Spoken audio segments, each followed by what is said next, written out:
you're saying talking about appeal.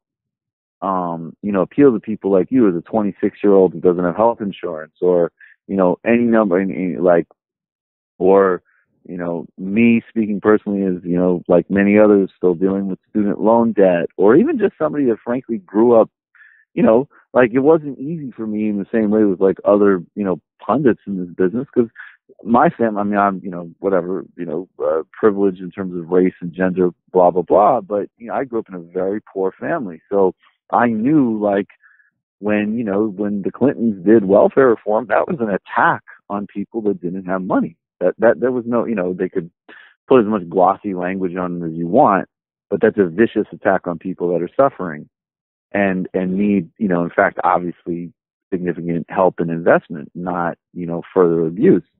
And I think, I just wanted to add to what you're saying. It's like, yeah, it's not going to appeal to people, and even more importantly, it's not going to help people. And I think that, especially post-Obama, Obama's the really good example of this, because, under President Obama, he's a successful centrist president, right? Like slightly center-left. I did that awkward alliteration there because I could barely call him left.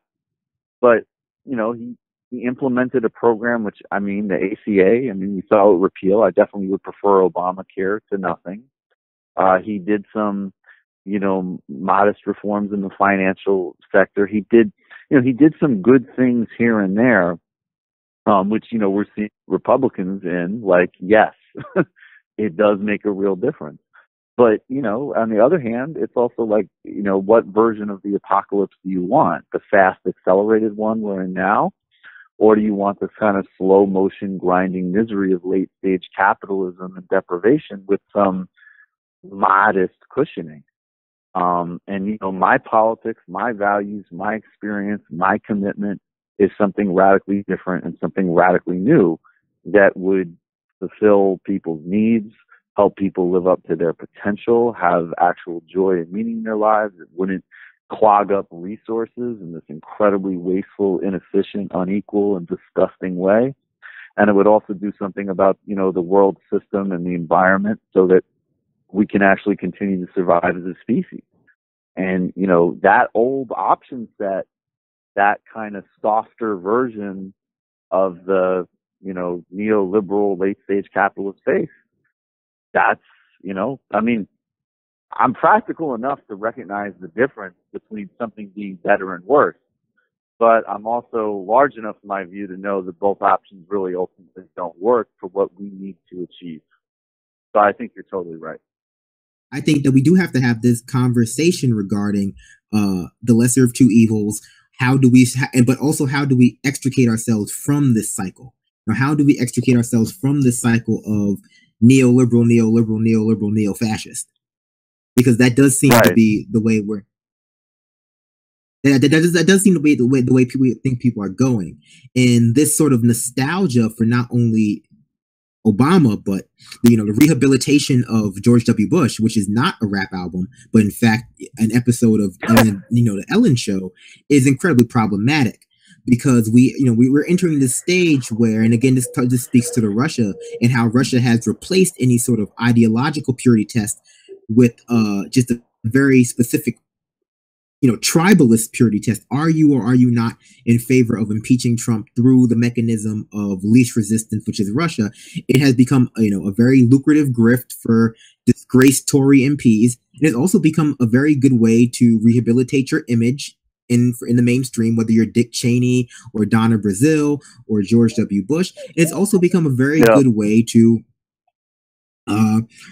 gain relevancy, to regain relevancy. And we've seen that with I think Clinton Watts just recently spoke, ex-FBI agent, and he recently spoke in front of the Intelligence Committee and recently published a piece in the Daily Beast basically calling for a ministry of truth, a private ministry of truth at that, to be constructed by social media to come up with an algorithm to basically provide grades or nutrition, factual nutrition labels for each website to, in order to gauge their truthiness. So like next to your website, you would have you would have a letter grade for how much factual information is based. And this, this metric is not only based on like literal, facts, but also orientation.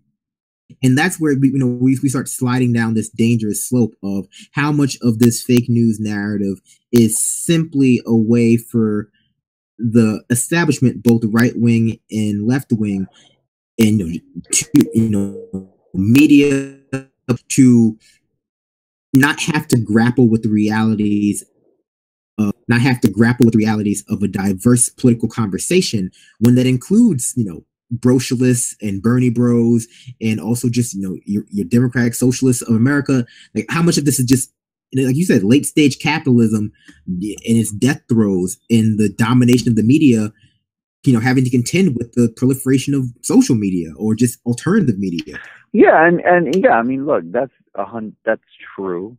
I think that a program like that would, what's ironic is we're in a space now is that if there was actually an attempt by a government agency to implement a program like that, first of all, that wouldn't happen. That would probably be, you might see more proposals like this inside Silicon Valley, and that might be like the technocratic response by companies like Google and Facebook that really are media companies but have never really treated themselves that way. I mean, they want to basically be everything: public utilities, media companies, content creators, conglomerates. And then as soon as the regulatory and public accountability comes in, they want to kind of just scurry off and say like, oh, we're just, nice guys that make apps, even though they're sort of like the robber barons of this new economy. But no, my only thing that I want to caution is I do think that there is a tremendous amount of dishonesty and bullshit in the media. And some of it also is, by the way, like, not new. I mean, we've always had Fox News. We've always had Rush Limbaugh.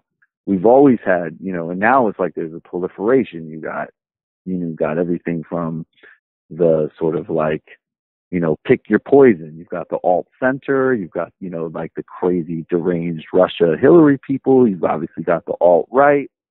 I have some people that I know I get pissed. They get pissed, but I'm sorry. I call them the dumb left. Like, there's some of those people that, I would hug them. I probably mostly agree with them, but like, like Jill Stein's not going to be president. And I don't like Hillary Clinton, but she's not the second coming of Hitler. Like, I'm sorry, you know what I mean? And sometimes you just, that's not right. It's not an accurate read of what's going on. And yet, the other big story here though is that it's amazing to watch these people, particularly people associated with the Clinton world, as they complain about this, because so much of like, part of it, like you talk about the positive part of like social media pushing up new voices and, people being able to have platforms and be like, yeah, I'm a socialist, or yeah, like, this is what I believe, and I'm not sort of wedded to these mainstream narratives.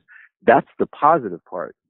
The negative part is that, the corporate sector has been draining the ability of media to function, journalists to get paid, people to do long-form investigative pieces. The actual economics of it has followed every other trend in our modern economics, which is, shrinkages, massive inequality, starved investment, and everything else. So, part of what you see playing out here in this environment, and the reason that there's an opening for all of the great stuff and all of the terrible stuff, is because, there's been this massive, corporate conglomerations. We've had the mergers, going back to like Telecommunications Act that the Republicans pushed through Congress in the 90s and Bill Clinton signed into law. We're running on monopolies that are really much more focused on ad dollars and ad revenue.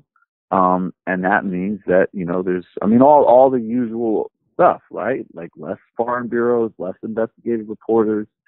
And, that's supposed to be the prestige, good mainstream stuff, let alone the broader range of opinion.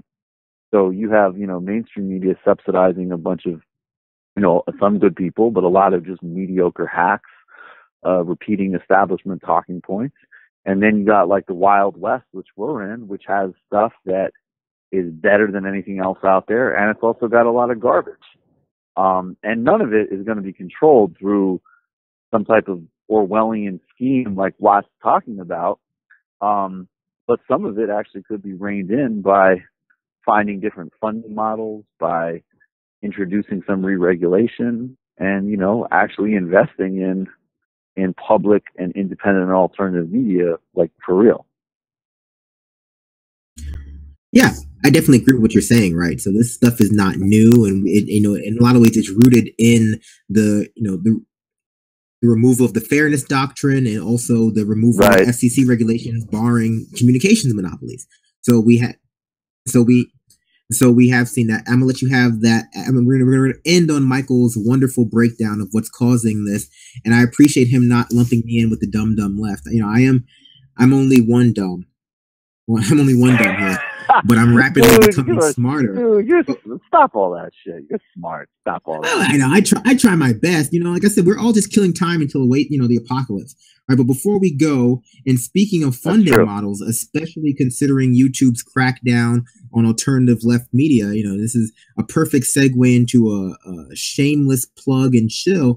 I do want to remind you, first, I want to thank all of the Benjamin Dixon Show's patrons, who, without you, this would not be possible. We don't get that lovely, lovely PBS funding that's going to be cut very soon, but we also don't have giant bird puppets. So, hey, you know what? It is what it is. So if you enjoy the Benjamin Dixon Show, if you enjoyed my attempt at replacing Benjamin Dixon tonight, please feel free to subscribe, feel free to like, feel free to share, and if you feel extra generous, feel free to become a patron for the Benjamin Dixon Show. We have some big moves coming up. Ben has some big moves coming up in the next few weeks that you will become privy to soon. And so it's now is as good a time as any to become a supporting member of the Benjamin Dixon Show. And to incentivize you, as soon as I get off the air tonight, as soon as I stop both assaulting and insulting your eardrums with my inane rambling, Ben is going to drop a 40-minute long bonus show. So you can cleanse your oral palates, that's AURAL, with the dulcet timbre of Benjamin Dixon. So that will be it for us tonight. Thank you for joining us, Michael Brooks. That show has already been published. So as soon as we go off the air, it's waiting for everybody. That show has already been published. So as soon as we get off the air, it will be waiting for everybody.